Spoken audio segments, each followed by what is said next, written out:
Okay. Hello, welcome to the third to last chapter of Meditations on the Tarot. We're discussing the Judgment card this evening. Let's, in our usual fashion, go over our overall impressions of the chapter before we get into the nitty-gritty.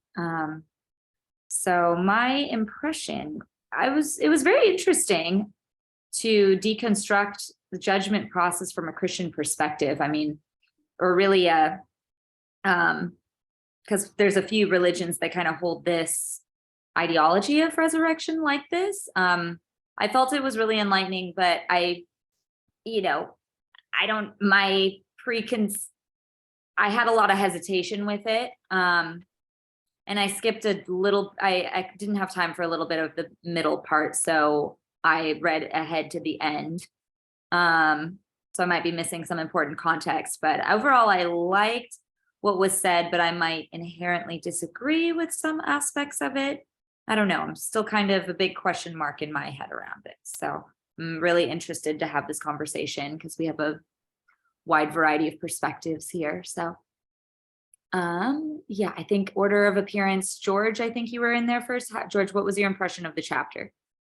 Yeah, number one, it was kind of a difficult read for me. I had a hard time getting into the chapter, getting going on the chapter. I had to stop and start several times towards the beginning as he was really reaching in the beginning to try to make the connections. I think he quickly transitioned away from the card itself to tackle more esoteric topics, only to circle back around once the context has been established. And once that has been done, then it became a little bit more clear what kind of point that he was trying to make. But trying to stick with him through the chapter, certainly towards at least in the beginning, was very difficult for me. Mm-hmm. Alien almost. Agreed. Cody, what was your impression? Yeah, I really liked it. I really liked some of the ways, the places where it took my mind, and really unexpected places, interesting thoughts generated. And as it does so much in this book, it reminded me of how much it's really difficult for me to believe his metaphysics a lot. So it's and a lot of which seem to be propping up kind of his whole argument.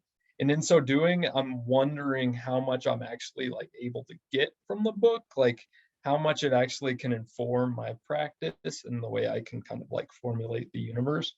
But the book is overall, it's sending me in really cool directions for that. So I understand that, but it seems like there's this funny contradiction between not really being able to really believe in the fundamental metaphysics and knowing that that's what he's using to back up his whole thing.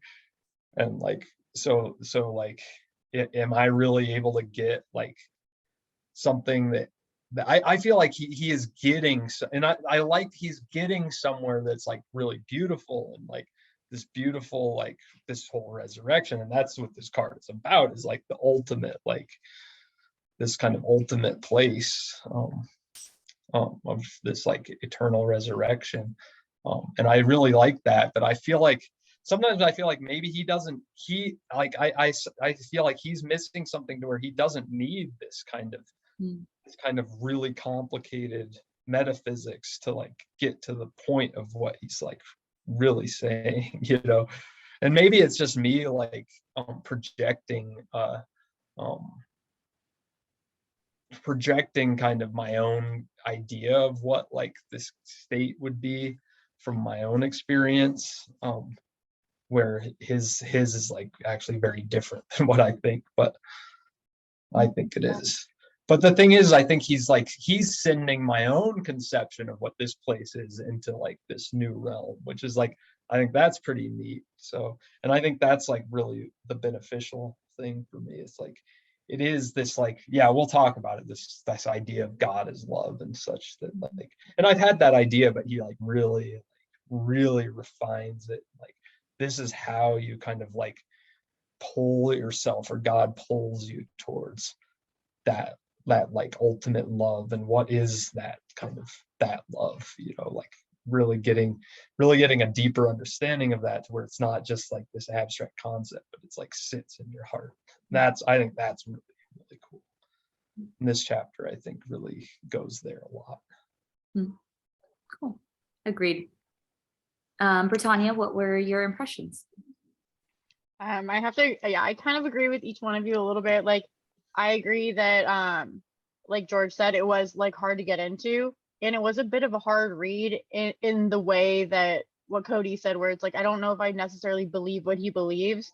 So to like back and whole argument with like a belief that I have to kind of like adopt for the sake of, I guess, philosophical, circumstance. I don't know. You know what I mean? Like, where I feel like I kind of want to know where he's going with it. So I do soften my bias towards what he's saying, where I'm like, okay, I don't necessarily like agree or align with this idea, but I kind of want to see where this train of thought goes, because that's been the pattern in the past. And I think like what kind of all of you guys were saying, where he takes a difficult road to get to a very like simple answer, and then like brings it back to his like perspective, because I think that's what he truly believes in, which is totally fine. But I kind of wished he left it a little bit more on the grander scale of not identifying with specific religions so heavily, because the ideology is there, and I really like that he called that out. And like Cody said, he like has this reduction that he brings it down to, of what, you know, not only resurrection, but that process of like everything. Yeah, I know. I liked the way it went near the end, and I think that, yeah, the beginning was a bit difficult and a little dry in the sense that I felt like he could have used more esoteric backings instead of religious backings. And I think that was my critique of it when I was first reading it, because I kind of wanted it to expand outside of this systematic idea of judgment. I was hoping, like, okay, I knew he would go like this, but I was really hoping that he wouldn't. And I was really like hoping that it would be more open-ended and like open-minded. But it seemed that he was going to do exactly what I thought he was going to do, which is fine. That's who he is. So I'm not going to hate on him for it. But yeah, that part was difficult for me. So anyways, yeah. Agreed. Totally. All right, well, let's get into it. Yeah, I think probably the part in the beginning where we're getting stumped on is the what on page 557, there are 4 principal attitudes towards the world: the pagan attitude, spiritual humanism, spiritual naturism, and then the Christian. He just calls it Christian ideal, right? Christian attitude. I mean, that's where I thought that was reductionist a bit for just type. I mean, I get where he was going with it, but I think there's a little bit broader of perspectives for each of these. What did you all think about that? Yeah, for sure. I mean, he falls prey to that all the time in this book, producing things like that. And he's coming from this era of thought that's like, that we're kind of like creeping out of, is this idea that you can define like certain, like if I define these belief patterns, these like spiritual naturalism, like all his 5 categories, or whatever it is, and it's like, it's problematic that he's like defining these things that are like way bigger than him, and like culturally relevant to like vast amounts of people that think in ways that you have no concept of, and you're like this European, like white male European, like defining their realities. I mean, that's a problematic structure in the whole book. I mean, on like that critique, but at the same time, like I always come back to this with him, and that he is almost like still pointing towards this more like universal way of seeing things, and like getting to some like really important like ways that we might think or conceive of, and various cultures even can conceive of divinity and stuff. And because it's meditations, it's like it's all metaphor still, and I think he recognizes that, and in this chapter I think he does. And I think the Christian, he just prefers like the Christian metaphor because it like leads the soul of the being to a place that I think in his eyes is like the best.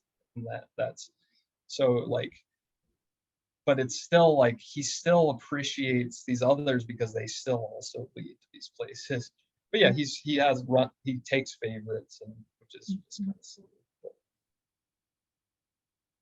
I mean, my mind really went here to like end of world kind of doomsday kind of stuff. Like, I don't, maybe that's just my, head right now, or in terms of what we're seeing in the media or whatnot. But it's just really interesting to like, yeah, be able to, which I do find value in separating, and being able to have distinctions between different mindsets. But it's interesting when you look at it from like, yeah, a resurrection a judgment standpoint. It's like, and talking about like end of days type of talk, or what salvation type of talk and what that leads to. I just think it's really interesting to have that lens on it. And that's how I was reading it. So it was really hard for me to like, I don't know, place blame or something. I don't know. I was doing weird things with this part as well.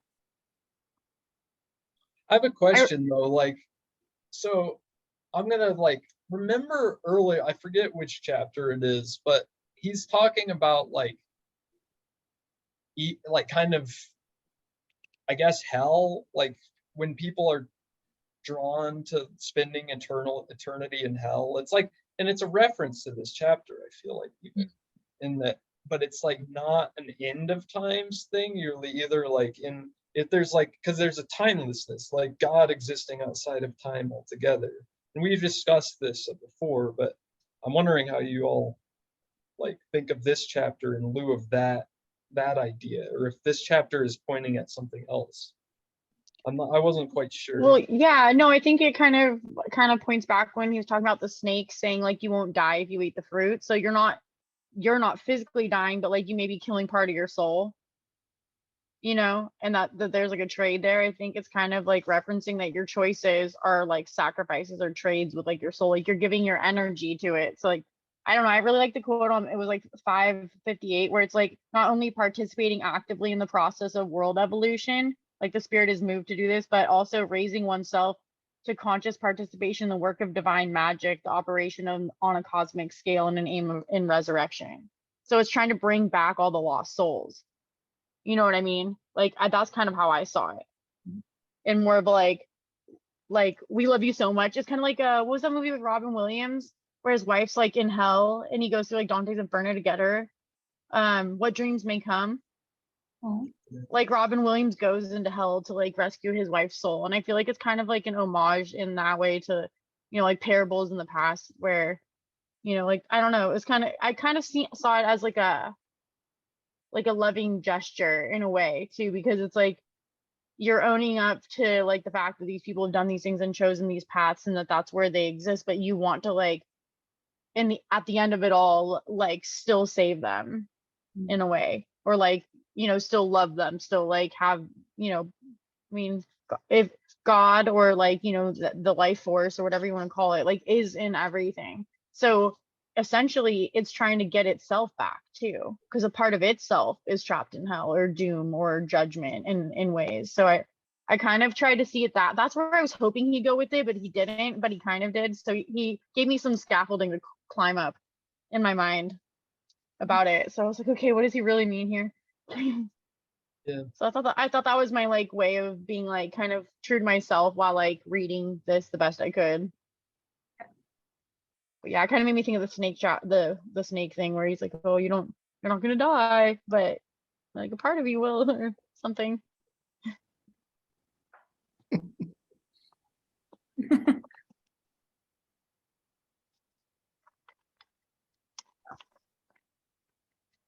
Yeah, I like to think of it as like as kind of an eternal thing. Like we're always like, I like to think of it as like we always have access to God, like we always have access to the love, that like supreme love, that connection to that resurrection even. And it's just a matter of perspective in any given moment, it's like, and it's like it's easy to forget when we go down all these other roads that he describes beautifully in this book and other chapters, the tower and such. Yeah. and the I like the, oh, sorry.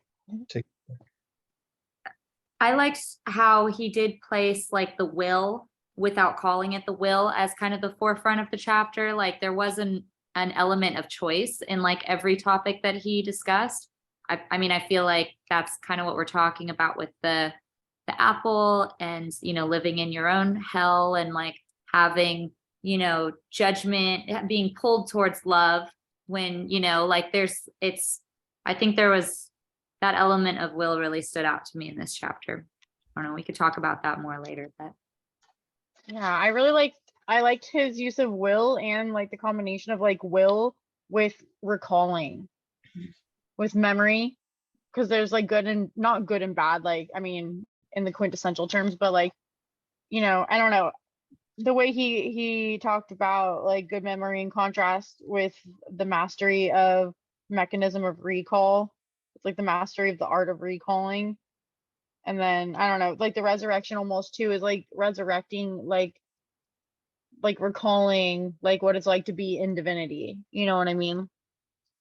Which is kind of like what people try to go through reincarnation, is to like, you're with divinity or like you're somewhere and then you come back and you get another chance to like work on things or something. But I don't know, it kind of seemed like a fast track in a way where you're like, okay, like instead of having a memory of divinity and like not using it, like using your mind and your soul to like actively recall and like engage and participate with that. And then like it's just like almost like having a little gravity to it, like it pulls you more and more forward. So like as the chapter went on, like that was a really skillful way that he wrote, and stylistically and like use of parables and things. I felt like it built like that, which was interesting and cool, because it kind of built like the process in which he was describing, kind of.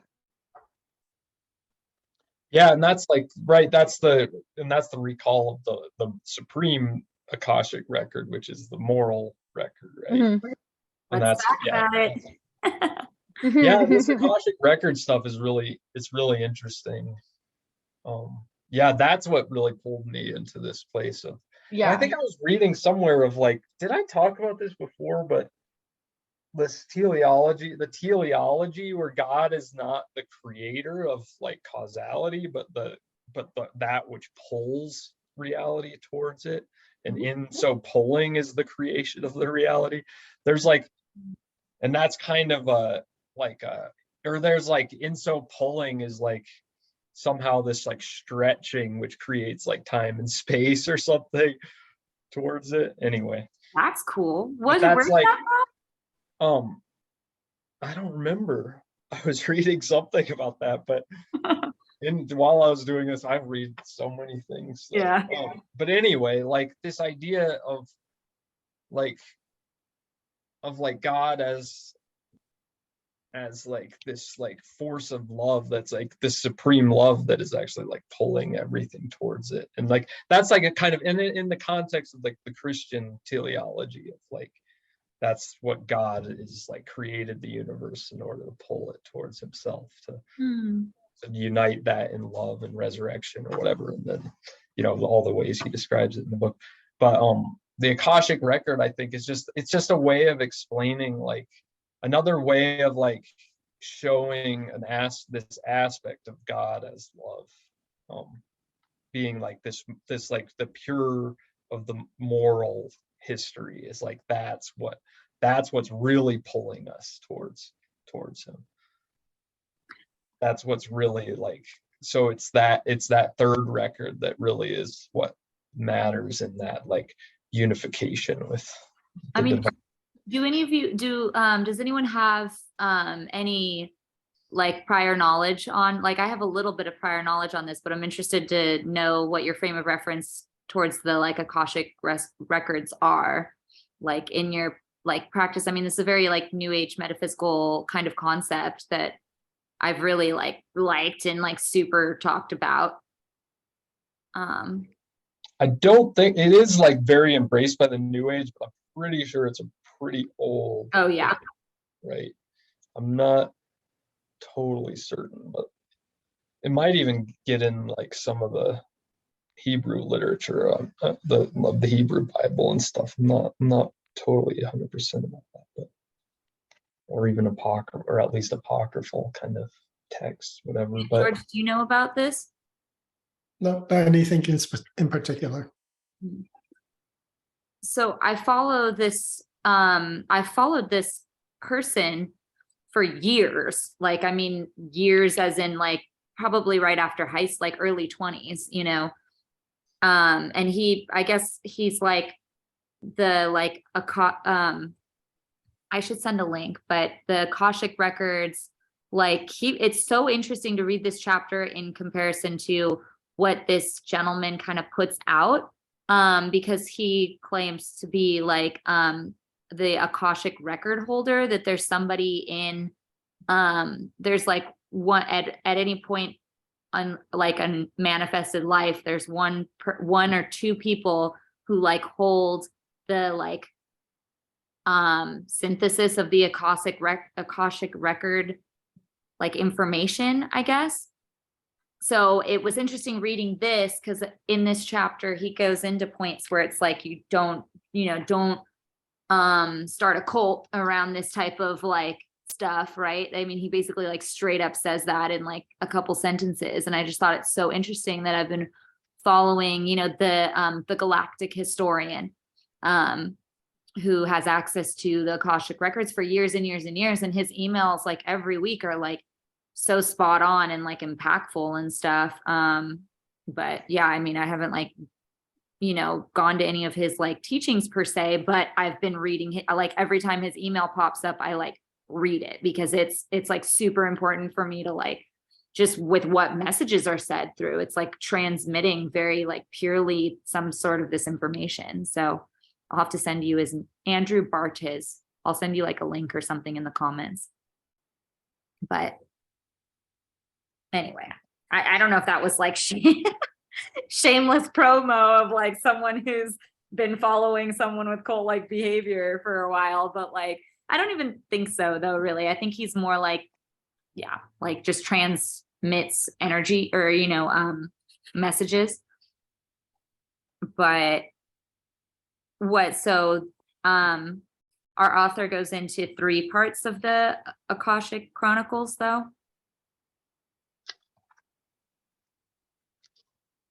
Like moral.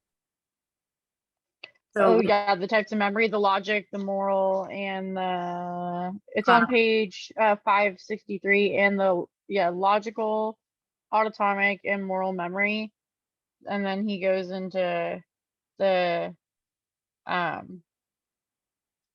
like the unfolding process. 566 has all 3 of them in the little picture, I guess. Yeah, it is. Chronicle. So he's saying the moral is where the heart, like where the moral is the one he placed the most, he talked about the most, right? Yes, but because for him that is the end. That is the goal for the grand evolution. What does he mean by the goal? It is what it's trending towards, the entirety of human history, of incarnations, of lifetimes. Adding to the record is this distillation almost. It's like a chemical process, even in the Akashic records. So it becomes more rarefied as it moves up to the layers, from facts to structures to lessons, right? Basically, is what the layers really are. And that in the end, in the day of judgment, right, everyone gets access to all of the grand learnings of the entirety of human history, and stands in judgment of himself in relation to all that has occurred and all your own contributions to it, in stark contrast of the learnings, right? Hmm. With Jesus standing there serving as an example, as a contrast to you as well. That's so gnarly. Like, what a scene. That's what he describes. Yeah, I'm just paraphrasing. So I believe it. I believe that's what he said. How do we feel about this? I kind of like it just because I naturally accidentally feel that way. I do. I'm so hard on myself. And then like I just get truly hurt by like the harm in the world. Like it makes me cry like watching the news. So I really like I stay aware, but I have to like limit my exposure to things as long as I know what's happening and I can stay aware, like help or like do whatever I can. But at a certain point I have to like cut it off because I'm like I can be mean to myself and I can be super like judgmental in certain ways, not like towards other people or the world per se, but like I think that was my last lesson I need to learn here like maybe in this life. That's the one I gotta check off the box. Yeah, I I don't know. see. I like that idea. I like that idea of standing against a wave of knowledge and experience and truly feeling your place in all of it. I think that's why people have like sometimes I feel like have existential crises or issues with like not tapping into their spirituality because they'll feel like something's wrong in their life, but they don't know how to like engage, how to participate. And like that's why culty things take people away from like the true like building of like that inner space. But I felt like he really kind of hollows you out with the way that he proposes that. So yeah, I kind of liked it. Unpopular Yeah, opinion. yeah, I see it as like we're like caught up in like the drama of life and like all the shit, like all our constructions of self as like I'm this, not this, and therefore like separating ourselves from the other and creating an opposition to it, creating suffering out of it, all the things, all the constructions of the ego, as they say. And like that's so like when you're faced with all of that, this like causal relationship, being caught up in time and space and stuff, contrast that with the times of like the bliss, like those times of like goodness, of like the fullness of the love that, and like, and what do you choose? Like that's the choice, that's what he's saying. When you judge yourself so you can go back to being caught up in whatever, in all of that, and then you're like caught up in like damnation. You're like, you've decided to what's the word he uses, be unpenitent for it, and like that's it, versus like finding your way to this like perfect union, of, and which is in his view ultimately free. I like that. It's like choosing the good, choosing that which is like so much bigger than the caught up. It's like the expansiveness. I mean, again, we can't define God, but he's pointing at something, which is that we can't really even define God as love, because love is such a difficult concept. I mean, I think really to really get, and that's like it, and like that kind of the idea, if you get it, you're there. So we try to describe it, but we're not quite getting there. But I think that like people can kind of point the way and ways of thinking. It's like, kind of like we talked about last time, like the scholastic is like not telling you what things are, but telling you how to think about things so that you get certain revelation, certain types of revelation, religious revelation through it. That's what like Aquinas was up to. So I feel like that's what this is doing. This kind of like pointing towards something that is ultimately undefinable, and it's like a brave effort to do so, because to try to describe anything in human language is going to be limited. And I mean, that's the whole book. Like that's why the tarot is, the arcana of the tarot cards, because it's not a graspable thing as like a logical sequence. It's like has to be symbolized. you can only use metaphor to point the way, but it's not it. The metaphor isn't the thing.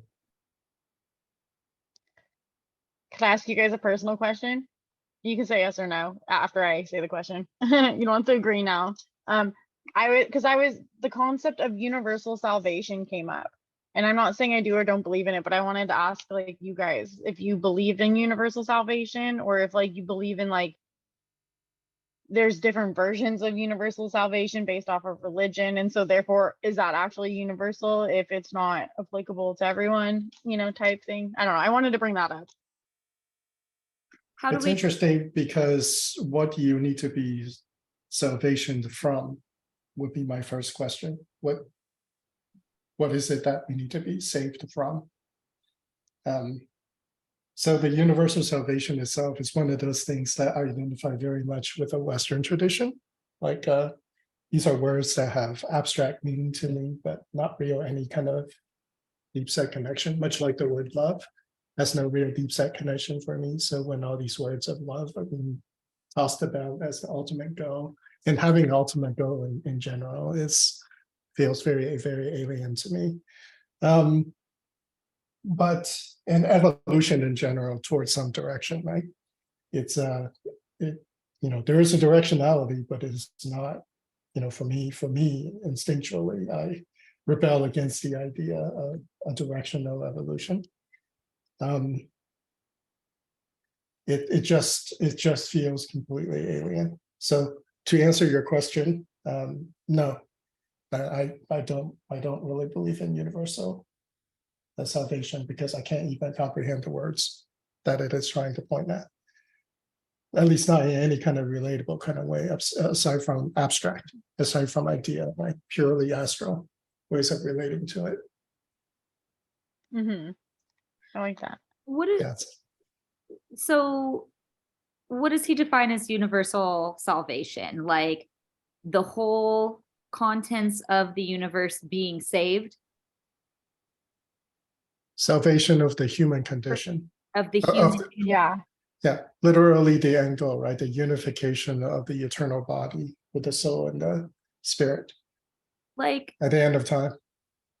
I mean, no would be my answer, but I think that there are more connection that can, like, I think if we as a species start to understand each other more in empathy ways, then that does lead to and share and have spiritual, because you get spiritual like powers from those type of empathy things. And not that the powers are a goal or anything, but I do think an expansion of consciousness, and not in a directional way either, but in like a all directions kind of way, is like making our impact on the universe a little bit more impactful. So I don't know. I mean, ultimate, no, because I think it's always going to be like a learning, and like I think that an incarnate life is supposed to be filled with like trials and errors and stumbles and hurt, because I think these are all like understanding ourselves more and understanding each other more, so that we can be connected in a more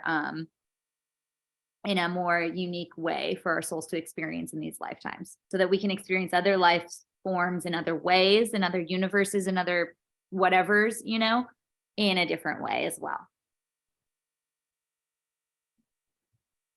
I think I kind of agree with George. I think like yes, and I would answer almost yes and no. I believe in salvation for everybody. In that, like, I think everybody is already like we're already saved. I mean, it's like there's the ultimate thing, the ultimate like goodness.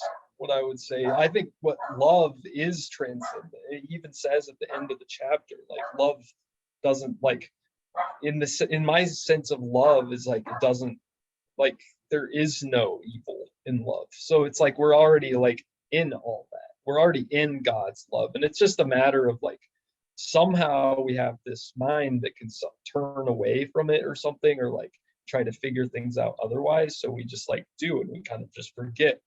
It's like we forget God's love, we turn away. And it's, again, it's like I'm only using a metaphor, but it's like still that love is all pervasive and always there, and is always redeeming or whatever, and always, it's like, or it's like the idea, I think I tend to like the Buddhist idea of emptiness a little bit better in that sense too, because it's like all this conditional stuff is just like stuff happening, whereas like there's the field in which it's happening, which is just ephemeral. Like all this stuff just goes nowhere. There's no there, as they say, because of the impermanent nature of it. So there's nothing to actually grasp.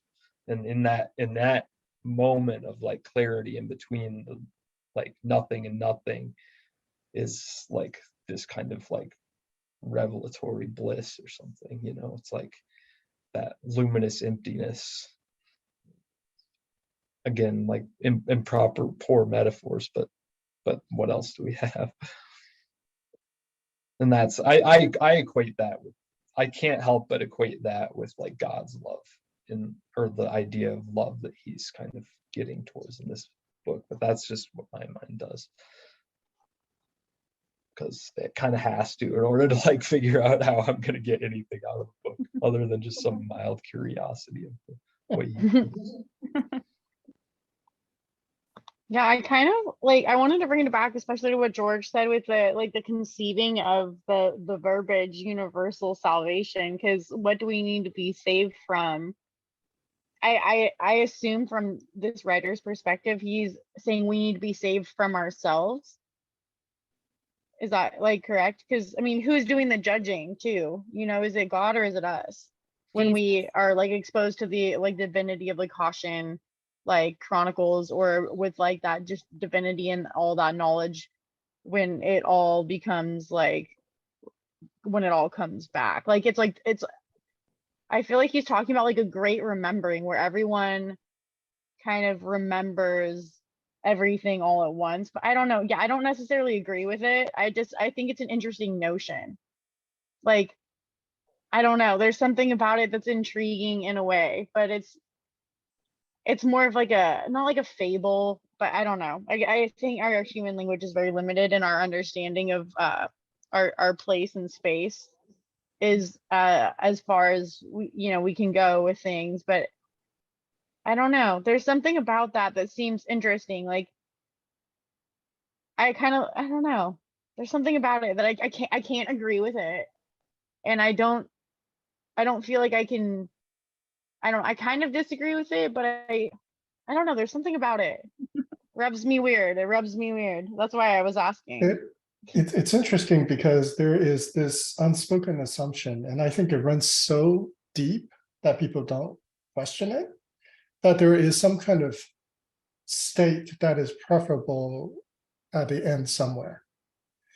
And that we are returning to that in some ways. And that is an assumption that I find everywhere in the Western tradition, in that there is an imperfection of this and the perfection of that, and we're heading back towards that. And once again, it's one of those things I have a instinctual kind of turning my nose up at it. It's a smell to me. And it is also one of those things that when people use this kind of language, I have to remind myself, they're describing in their worldview, this is a way of reaching, right? And it also serves to remind me as well, right, that this judgment of something because of my karmic or ancestral influence, right? This exact thing that he's talking about with the vertical, regardless of the words or the methodology or the metaphysics it used, essentially is pointing at something that is saying that, look, there is the stuff that's transmitted through you in its legacy and or it's cultural, or it's the amalgamation, everything that's all around you. And then there is the thing that is the mover, right? That is the vertical. There is the horizontal and there is the vertical in the cross. That's that imagery comes up everywhere in this book. And that there is the mover and the mover's alignment and agreement with the horizontal in order to be able to proceed. And it is a reminder to be compassionate towards other point of views, especially when I start to turn my nose away from something because there is a smell, right? It is exactly the thing that they're talking about, even though they might be using language that might be foreign, or using systems of thought or systems of argument that might come to this conclusion in a different way. It does not invalidate what they're saying in any way, right? So it's that suspension or softening of your own hardline stance that I think is at the very central tenet of this book. Even though it itself takes the stance, oftentimes it has the legacy of those things, and that comes through in the words and in the assumptions and in the language. But nevertheless, it's pointing at the opposite, right? It's saying, don't go that way, go this way, right? So there is a real workable, self-challenging lesson, even in the assumption, the challenging of your own attitudes towards the systems, towards the words, to the thing that the person is pointing at. Even if you don't agree with the endpoint, there is something universal about this thing that they are describing, and so many people in history have described as a thing that people are working towards, as a worthwhile end goal. So I think that's really important for me as I was going through this, reminding myself, oh, hey, we're circling back around now. And really, this is describing a methodology, describing a way, a set of wisdom that has been passed on through the generations about how to reach such a place, how to get yourself out of your own situation, right? How to free yourself from whatever it is that you perceive as not being working for you, or whatever chains that you have imposed around your own neck. That's the devil card.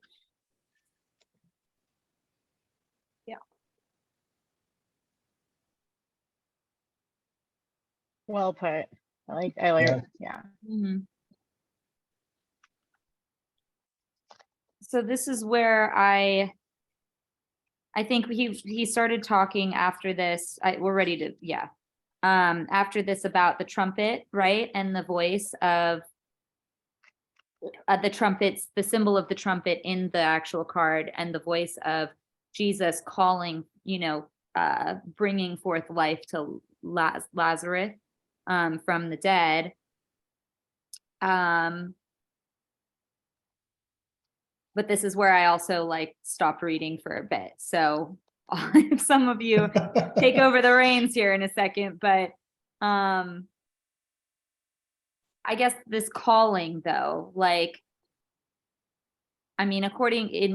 think this is in Christian thought, it's like everyone hears that call, right? Because it's a part of the innate love that's within humankind. Is that right, based on what he said? Yeah, I think of it like the love of the father and the mother is kind of like the love that we can kind of understand on this plane. It's like the Gabara and whatever. What's the opposite? I can't think right now. Not Tiferet, but You know what I mean? Like the two male and female forces that we can actually comprehend, and like that, and the love, the love that comes through that. But then but that's our kind of basic understanding on this plane, and then the horn calls, and that's like the supreme love, that's the wake up call. But without the other two, we can't really know that. and then he goes beyond that, right? Yeah. Into what's the one after the trumpet? Well, there's four aspects to the card: the trumpet, the mother and father, and the soul that's resurrected, right? Yeah, and the active agent actively doing things to reach that, right? Okay. Yeah. So It's the resurrection. It's the thing that's being resurrected. That's you and Okay. me. That's us. We're being resurrected all the time in a continual action of resurrection. We're heading towards that way, at least according to this model of how to represent this. And the call itself, right? He ties that to remembrance and forgetting so that we can focus our will to head towards a particular direction, that there is a directionality to things. And that's why the call is important. It gives you the direction to head towards, supported by the love, right? Supported by the maternal and paternal love, backed up by this Akashic accumulation of and distillation of knowledge and experiences towards towards the ultimate, to the ultimate, basically this card, right? That the resurrection, the judgment, was that ultimate re-perfected human being, or yeah. Hmm. So that's that trumpet, that call, that person, that voice. It's that, I slap you with my glove kind of action to get your attention. I have to head out, guys, but I'm sorry I have to Bye. head out early, but it was really good talking with everybody. I'm excited for the next little bit of its chapter to really dig into it. I don't know. I really do. At the end of this book, I find that this book is like very close to my heart now. So Yeah, I really love this it's an experience of important reading it with book. you guys. Yeah, I love Yeah. reading this book with you guys. Bye. Bye. Bye. Cool. Yeah, that's an interesting. I like, and I think that's some of the stuff that I was struggling with a little bit, was like the metaphysics of the different souls, like the will, or the will, which is like the eternal thing that keeps getting resurrected, but then what's the soul that's like comes, the like individual soul or whatever that comes down. Like I can't keep those straight, what like the different parts of the soul were. Right, there is the body, right? There's the tripartite, the triune, as he says, right? There is the eternal body that arises when the time is when you're being reincarnated. There is the spirit, and then there is let me find that diagram. It's in here somewhere. Is it spirit, psychic force, energy, material, organs? Yeah, but there was like three things. He takes 3 and 4 and he gets pretty loose with the 3 and 4. Hmm. That's the 3, 4, 7, 10, 9, 10. These are the sacred numbers in Hermeticism, even. And this relates 100% to all magical operations, right? When you're sitting there and you're separating yourself into the various realms, this is exactly what you're doing. You're literally isolating in your own body, performing alchemical operation to clearly identify each and every aspect of yourself in operation. And these are exactly, I think, the same aspects that he's talking about, that then takes his position in their rightful places in this system of metaphysics. So I don't think this is even incompatible with Hermeticism or even any magical operation. I think it's 100% compatible. It's just that the language that he uses are a little bit colored by tradition. That's all.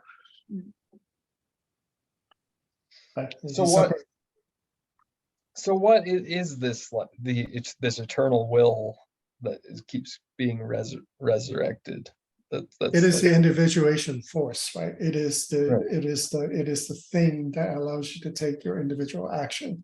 It is a motivating force for the body, and that it carries along with it, right? In the soul, there is the repository of all that has gone before in you, right? And then there's the will, which is the individuating force that animates the body for action. And it is that ability to remember and forget in alternating cycles that allows it to do its own thing, right? And so that the will itself, at least in the way that he's writing about it, is this thing. It is a component, part of the tripartite of you having an incarnation and having you working your will here on earth. But there is a thing that is not of this earth that gets continued, right? that keeps on coming back, that keeps perfecting until the end time. So that's not the will. That's a separate part. I mean, it's part of the triumph, but you don't, there's no Right. Right. ultimate separation, right? Right. There's just a coming together for incarnations as you're walking your incarnated life. And then he makes a big deal about the different kinds of incarnations. But essentially that's what he's talking about, is that, you know, it's that whole coming back together, continuing beyond your you know, physical material, this incarnation, moving on to the next incarnation, and then finally the final incarnation, the reincarnation, the final reincarnation, which is both life and death merged. There is no longer any more separation. It's just together. And this is the same kind of resurrection that he's talking about with Lazarus and with Jesus, right?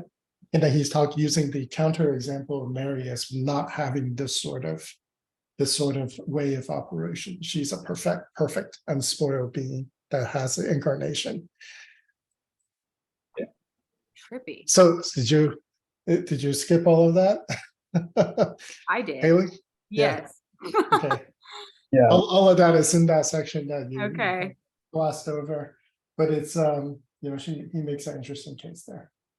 All to compare and contrast the process. So Mary being the perfect, unspoiled, you know, like almost like a archon that has a physical existence, versus us who are imperfect, working towards back up towards a perfect existence. Once again, presuming that there is these separation in these states, right? There is this state that's perfect, and there is where we are at right now. And Mary also represents all of virgin nature. Yes, she is an archon of that in a Yeah. person. Yeah. So that's why they talk about there's no place where her body is at. And that's the womb from which the resurrection body rises up, right? That's that Ooh, that's womb. trippy. That's at the very end of the chapter. I Yeah, think. that makes sense based on this. Yeah, it is the love of the mother which makes the resurrection bodies, which rest in the womb of the mother, ascend.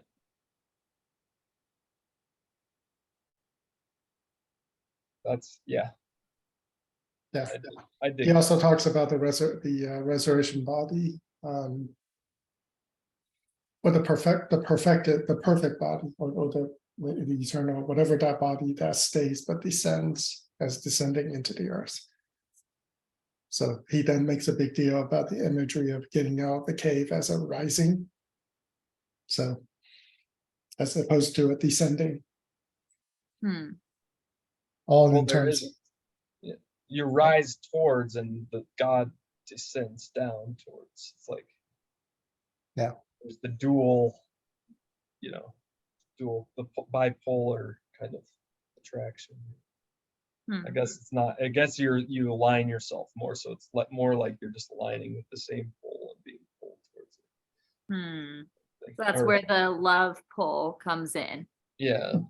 I mean, I certainly wouldn't use those words, right? But you know, if you, even in meditation, when you come to, right, and then you're having those rarefied experience of reuniting with your body, this is exactly the same-ish kind of experience, where it's meeting again, because you separated it, right?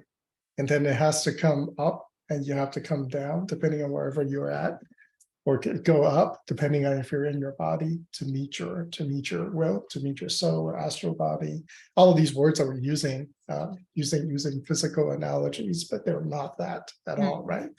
So these are experiences that, you know, even in meditation you can very easily experience. I don't think it's you know, I certainly think he based a lot of this upon just a straight up hermetic magical sort of basis as a leg for his arguments. These are things that we literally just operate on these concepts. We don't even talk about it. We just operate. But that kind of acts as a theoretical foundation, for his, as a leg of his argument that he is using, fusing into his theology and his metaphysics and his philosophy as well.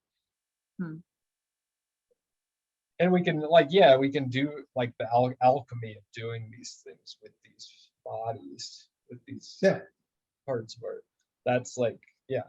Like this is more of a daily experience. Those are the operations, and you can do that towards the goals that he's describing. You can do it towards all kinds of goals, like all the magical goals that we talked about. You know, as much as we can, you know, we can just kind of like read this and like critique it. For us, I think for someone who does not have a spiritual or esoteric practice, these words would be very, very even more abstract than they already are. Yeah. But I think for us, it's not so alien, right? Even if the words are kind of alien and the concepts and abstractions are kind of alien, those experiences are inside of us.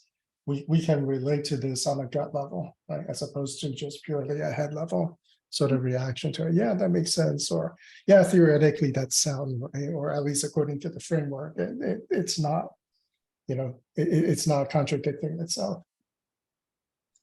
Right. And that's what, like, I think that's what gets me, is that it's imminent in this lifetime, these things. And for me, like, I get hung up on like this kind of like afterlife continuation of these things, which that's what I can't really like believe in, because I don't think there can be any context for that belief or not belief in that in this life, you know. Maybe there can, but I haven't seen it. You can make up a story that makes context, but I don't think it's not the actual context. So or even the conception of those words, right? Your Yeah. definition of life itself, and maybe it's just in the current context it makes sense, and maybe in another context it's just it's a transient, right? It's just one little aspect. It's like describing life inside of a cocoon. This is life. Yeah. Right. With no kind of like before or after, or like no kind of metamorphosis or change or anything like that. But it is life, right? It is life inside the cocoon at that point. And if you're basing all definitions of life upon that one state, then yeah, things are going to not work out. Like you're gonna, you know, instinctually have an abreaction to that. But if you essentially open up those definitions and open up those doors, then and just explore, right? Maybe those conceptions will kind of fall away on their own, instead of being preoccupied with trying to fit or enhance or detract or nullify any kind of definition. And just you're kind of just working with it. You're kind of exploring it. Yeah. Stop being constrained by those definitions. And definitions are really killers, because you know we learn to do away with them quite aggressively by literally doing things that we're just like, what are we doing? Like, why are we doing that? Well, none of that matters. Like, right, in the end, we're still doing the thing, and it helps us to get away from these definitions and thou shalls and thou shalt nots. And in a very similar way to what this chapter is describing, it's like that expansion, that self-work. Which, yeah, I think that self-work is something that you do little resurrections when you do spiritual practices inherently. Yeah, I think was the point of what both of you were saying, was like that you have many, and most of the books that we've read in this, you know, in our esoteric book club have been about, you know, dying some part and coming out anew, or, you know, some form of transformation. Like those concepts are just, and this is a really interesting and cool way to base your transformation upon love, and maybe not have to do different things if you want to just focus it on love and do it this way. But I mean, I like the nitty gritty of a lot of different ways for different types of things. And I also don't like to be hard on myself, which I think this book has made me feel more often than not, and why I have like adverse reaction to it in some regards. Like I don't like the perfect kind of, yeah, having to, each person, like I don't like the comparison stuff and the judgment that this book can, come about, but I understand it. Yeah, and since we're talking about transformation, right? We should talk about the big word that he uses, like transfiguration, in this chapter. Like transfiguration is one of those words that like takes it out of transformation. It's like if you're looking at like derivatives, right? There's the first derivative, but then the second derivative is on top of the first derivative. So transformation and then transfiguration, which is the meta of transformation. It is transformation of transformations. So I think it's interesting he uses that word in description of the finality of the marriage between life and death, right? Even if you don't believe in the framework, in the theoretical or the theological framework, those words have power, right? It's like that ultimately you're doing away with the transformation action as an action into itself, but having like that transfiguration, literally you're shedding the thing that's being transformed. Like you literally become something different. He uses that word in conjunction of, for example, of people not being able to recognize Jesus after Jesus came back from the dead, right? Because he's literally transfigured as a human being, the marriage between life and death, right?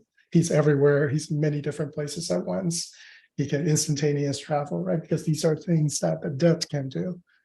But he is both dead and alive all at once. He's like Jesus is being like the cat in the box. Schrodinger's cat. Jesus, the Schrodinger's cat. That's right. Instead of getting the Jesus. That's right. Instead of getting the cyanide, he's got the spear. Like Great.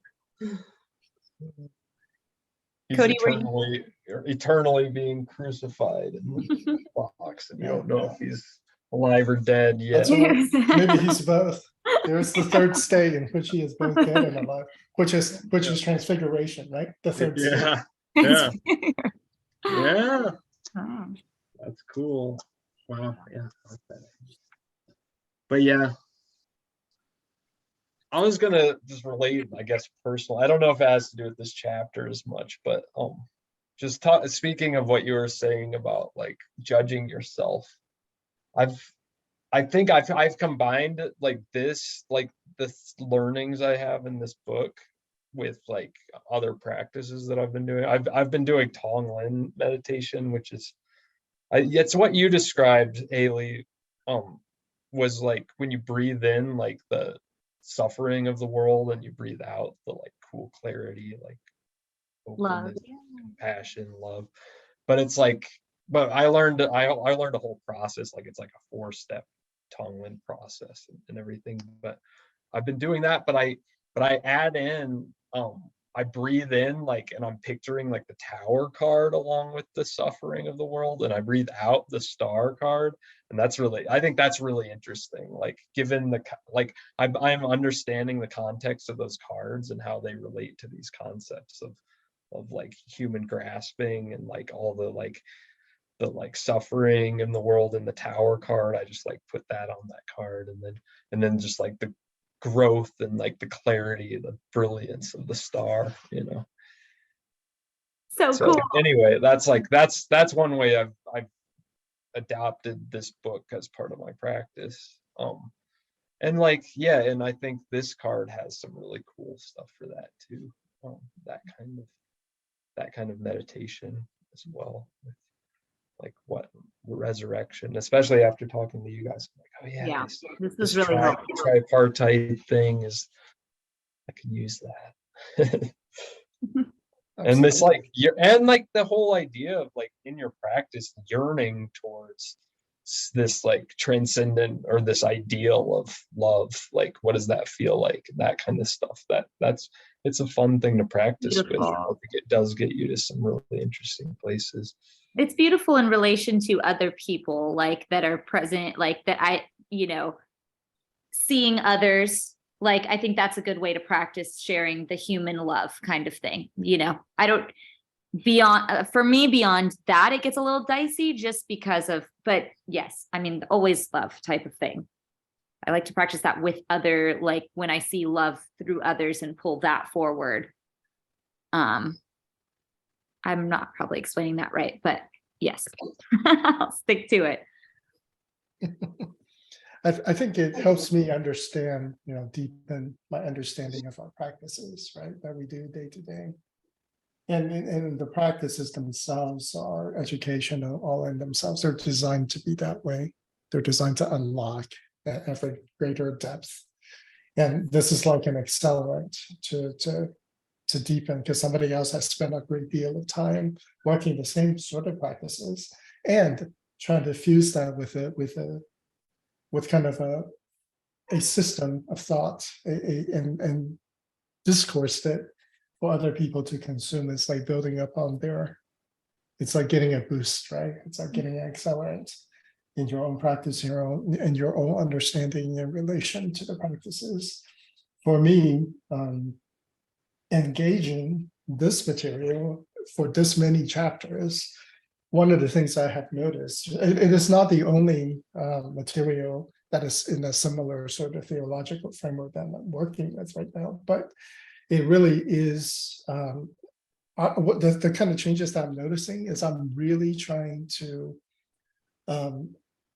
it's easy to love people when they are giving it back, but it's for the people that really don't, they're really hard to love, right? It's like and it's like and then you realize very quickly that because of where they stand and where you stand, you guys are the same. Like you are just as hard to love for somebody else, and to really broaden that sense of compassion, that sense of relation, right? That sense of universal relation to other people, and to be more accepting of their differences, and to challenge all of your own like intolerances that, you can be, oh, theoretically, I'm very left-leaning or whatever, and, have these ideas about acceptance and inclusion. All that is crap, right? To me, if you can't even show compassion towards people who are very different from you, then what the hell are you talking about? Like, you should just shut the hell up, right?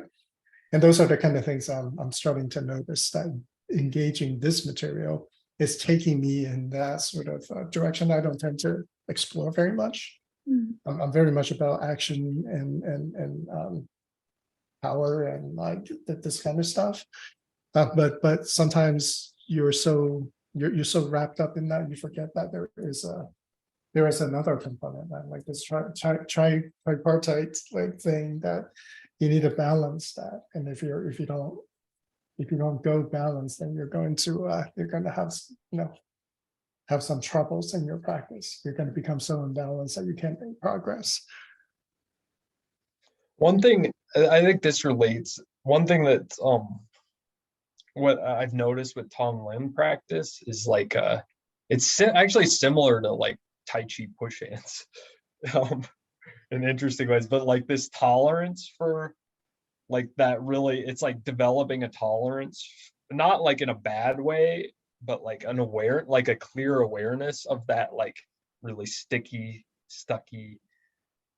suffering energy, like, and the things that like, and like thinking about those people that you don't like, and like the suffering and like this, and because you bring it to yourself, it's not just about the world suffering. You actually, like, part of the process is like thinking of something that's causing you suffering, and breathing that in and breathing out the cool clarity.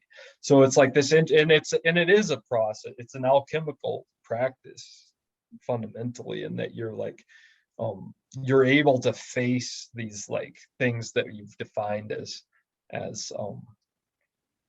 suffering, and like kind of bring space into them, to where they're there, and that you can feel that feeling, but it's not like you're not just totally caught up in that feeling. You're like giving space around it, and that is actually like the all enveloping, like, that's to me is like what is compassion, is like having that space. And there's actually still the ability to create boundaries, and that's why it's, I think, similar to Tai Chi push hands, in that you're like there with the energy, like right directly with that, whatever energy is there, and you're able to absorb it, but there's always a boundary. There's always like, you test your boundaries, you understand your own boundaries, and you're not judging the energy. The energy is just there.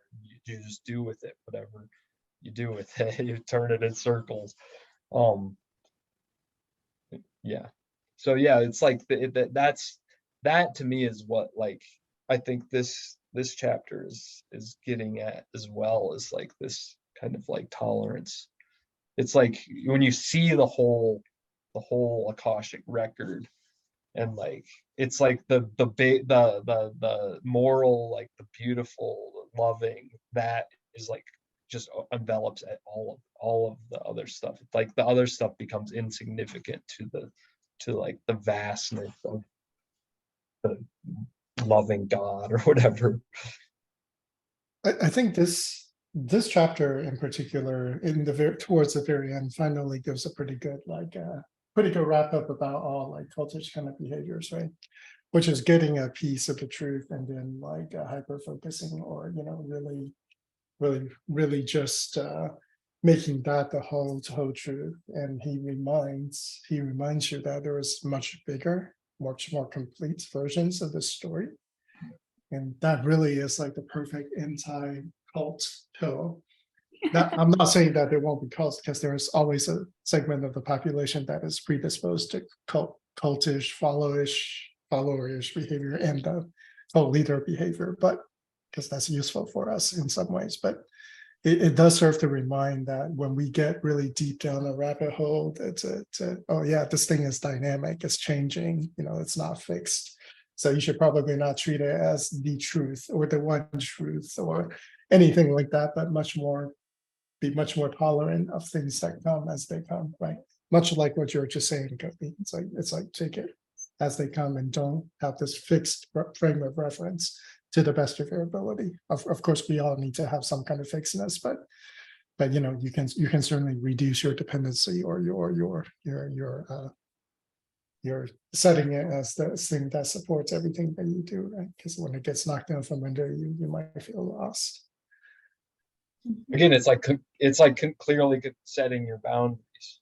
Yeah, knowing where the boundary is centered around, right? Yeah. Or if it's the whole system, right, that has a boundary. Those things that you get only in those kind of Tai Chi-ish physical practice that you eventually realize. Okay. Opposition, non-opposition, right? Boundaries, non-boundaries, right? System boundaries, right? And you learn like incredible self-possession, at times. That's like the epitome of that word, I think. No. All right. I think we need to wrap it up if you don't mind. Any final words? Let's see. Anyone have a quote? Trying I to like the end quotes. do it. Just where he sums everything up. Basically, he sums it up really nicely. He says, resurrection is the magical operation, divine and human at the same time, in which divine love and human love overcome forgetfulness, sleep, and death. For love never forgets. It is always vigilant, and it is stronger than death. Yay.